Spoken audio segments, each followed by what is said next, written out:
even last week when the lady was pregnant, and I'll state this now because, our people are something else. This lady apparently was on oxygen. Her oxygen saturation was 40%. I didn't get into the detail last week. This You is understand? Antigua But she's Newsroom. deceased now, so I can say so. Her oxygen saturation is 40%. She was This told by is the Antigua doctors Newsroom. that she cannot survive with a 40% oxygen saturation. The only fighting chance she has of surviving is to be intubated, and she refused. Her husband also refused.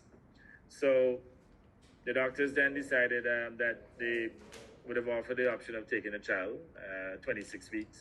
They have even probably saved children at 24 weeks, I believe, at Mount St. John. And she refused. Next thing, it seemed as though they probably were going to intubate her, and the husband took her home. And it is evident that This her is oxygen Antigua saturation would have Newsroom. fallen even lower than the 40%. So the fetus, what do you call it? What's the term I'm looking for? Aborted spontaneously. And that's when the husband took her back to the hospital. They tried to intubate her. It's too late.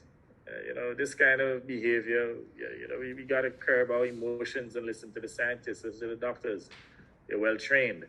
We cannot be taking things into our own hands and operate out of emotions and ignorance. And then when you make your bad decision, your fatal decision, then you blame the system. Because I heard a couple of voicemails, either 2 or 3 voicemails that were circulated by the husband.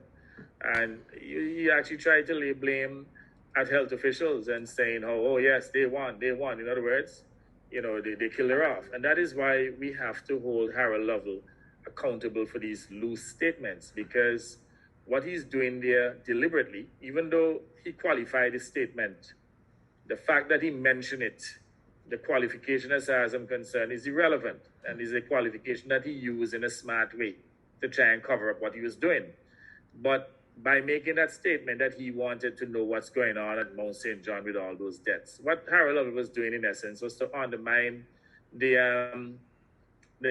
health workers, undermining the health system, and that in itself could encourage people to stay home, because if somebody of the caliber of Harold Lovell, who is the leader of the major opposition party in Ireland, is telling people something is wrong and he's very concerned, what do you think will happen? Rather than going up there, they'll stay at home and they'll die.